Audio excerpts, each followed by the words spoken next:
और अब आते हैं हमारे ट्रेड्स पर। प्रकाश का बस सर, गुड आफ्टरनून। आपका ट्रेड क्या होगा इस वक्त का? Good afternoon to you. Trade long ही होगा और स्टॉक का नाम है अल्केम। अल्केम का जो चार्ट स्ट्रक्चर बढ़िया लगता है और ना हाई टाइम फ्रेम बेसिस पर थोड़ा इंकरेजिंग लगता है। ज्यादा नीचे नहीं आया, साइडवेज मूव मिला, उसके बाद एक अप मूव मिला है। आज जब बुरा दिन है, ट्रेड करा है 6295 पर, स्टॉप होगा 6240, करीब 45 रुपीज का। वक्त दीजिए, 6500 चला जाएगा नेक्स्ट वीक अल्केम। ओके, 6500 की तरफ अल्केम में तेजी वाला ट्रेड। मानस बताइए, आप क्या पिक करेंगे? जी, तो देखिए आईआरसीटीसी में बिकवाली करने की राय रहेगी। अगर हम पैटर्न देखें तो कल हमें इंडिकेशन मिल गया था आईआरसीटीसी में रिवर्सल के, जब स्टॉक ने 900 का एक बहुत ही अहम सपोर्ट ब्रीच किया था। आज पुलबैक में भी स्टॉक हाई लेवल पे सस्टेन नहीं हो पाया। पैटर्न को देख के लग रहा है कि गिरावट बढ़ सकती है, इसलिए आईआरसीटीसी के फ्यूचर में बिकवाली करने की राय रहेगी। 891 891 रुपए के स्टॉप लॉस के साथ यहाँ पर बिकवाली करेंगे और 840 840 तक के टारगेट्स पॉसिबल है आईआरसीटीसी के फ्यूचर में। चाहे तो पुट ऑप्शन ले सकते हैं। 870 वाला पुट ऑप्शन जो 21 रुपए पे ट्रेड हो रहा है, वहां पर आप खरीदारी कर सकते हैं। 13 रुपए का आपको इसमें स्टॉप लॉस लगाना है और 40 रुपए के टारगेट सेट करने हैं। ओके, आईआरसीटीसी 870 की पुट ऑप्शन आपका विकल्प है और सेल कॉल है आईआरसीटीसी। बजाय फ्यूचर्स का प्राइस लेके आइएगा। इस कॉल का पुट का प्रीमियम है 21 रुपये 30 पैसे और फ्यूचर्स ट्रेड कर रहे हैं 876 पर। आशीष बहती जी, गुड आफ्टरनून। आपका ट्रेड इस वक्त का? Good afternoon Viren ji, good afternoon Harshita ma'am, good afternoon everyone. Viren ji, मेरी जो ट्रेड रहेगी वो अपोलो हॉस्पिटल में सेल रहेगी। पिछले 2 दिनों में हमने देखा है कि पूरा अच्छा खासा जो ट्रेंड बना हुआ था अपोलो हॉस्पिटल में ऊपर की तरफ, वो 2 दिन में ही पूरा रिवर्स हो गया है और करीब करीब जो पिछले 20 दिनों का गेन्स था वो 2 दिन में इसने गिव अप किया है। हमें लग रहा है जिस हिसाब से यहाँ पे गिरावट हुई है और ओपन इंटरेस्ट का जिस हिसाब से इजाफा हुआ है, शॉर्ट बिल्टअप क्लियरली विजिबल है चार्ट्स पे, तो 6900 का एक स्टॉप लॉस लगाकर इसमें बिकवाली की सलाह है। 6650 और 6550 के टारगेट्स के लिए। ओके, अपोलो हॉस्पिटल्स यहाँ पे सेल है और देखिए ये थोड़ा सिक्योर स्पेस था, बट अब 6780। देखिए प्रॉफिट्स जब निकलना शुरू करते हैं तो फिर ये नहीं देखते हैं कि वो पॉकेट है कौन सा।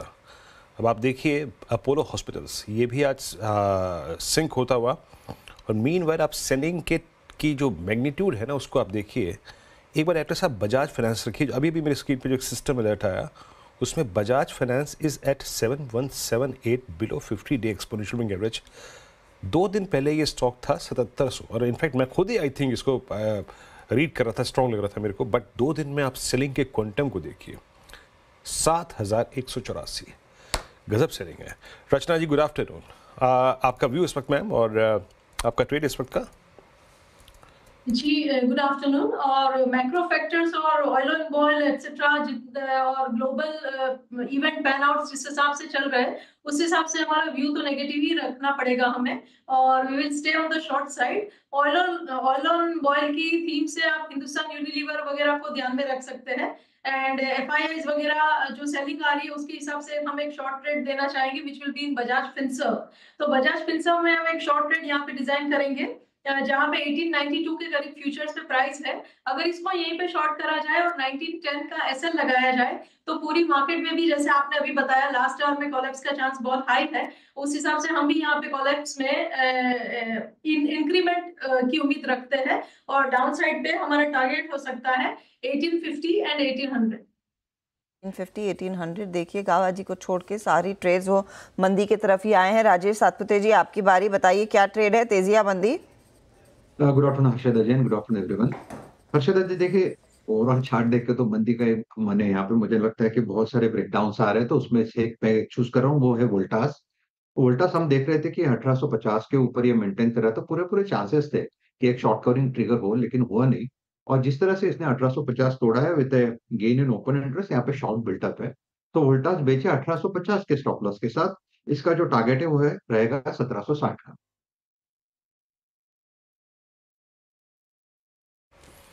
ओके, वोल्टास 1801 पे और जो कमोडिटीज़ का की स्ट्रेंथ है वो यकीन मानिए तो वोल्टास को थोड़ा चुभती हुई इस वक्त, और वोल्टास काफ़ी रन कर भी चुका था। और वोल्टास 1801 पे इस प्राइस का मतलब क्या है समझ लीजिएगा कि यस, वोल्टास में पॉसिबली 8 अगस्त के बाद पहली बार एक नेगेटिव क्रॉसओवर 1020 का और प्राइस 20 डे एक्सपोनेंशियल के नीचे ट्रेड करता हुआ। राजेश अग्रवाल जी हमारे साथ जुड़ चुके हैं। राजेश जी गुड आफ्टरनून, कार्यक्रम में स्वागत है। और ये intensify selling, record selling in fact आप कह सकते हैं इसे, 15,000 करोड़ रुपए की कल और आज लार्ज कैप का हाल देख के राजेश जी लग रहा है कि अभी भी कोई अगर आप देखें शायद बख्शने के मूड में नहीं है वो, और स्पेशली जो पिछले 3 महीने का वर्टिकल राइज था वो तो अंडर द थ्रेट है ही। आप क्या मानते हैं कि बाइंग अभी करनी चाहिए, थोड़ा वेट करें, क्लैरिटी आ जाए कुछ इश्यूज को लेके, स्पेशली क्रूड और आई थिंक कि जियोपॉलिटिकल टेंशंस? आपने अप्रोच क्या रखी है क्लाइंट्स के साथ, क्या व्यू शेयर किया है? गुड आफ्टरनून वीरेंद्र जी, हर्षिता जी, पैनल में भी जो में मित्रगण है, सबको नमस्कार। आपने सही कहा कि लास्ट 2-3 महीने की जो तेजी थी लास्ट 2-3 दिन में ही उड़ती हुई नजर आई। मंदी का आलम खास करके लार्ज कैप स्टॉक्स में तो इस बात से ही देखा जा सकता है कि जहां निफ्टी को अगर आप देखो तो 4-5% टूटा है और रिलायंस जैसा दिग्गज 13-14% टूट गया है। तो इसे तो मैं कुछ एग्जैगरेशन ही कहूंगा। और हमने हमारे क्लाइंटों को यही कहा है कि ऐसी कोई दिक्कत भारत रिलेटेड नहीं है।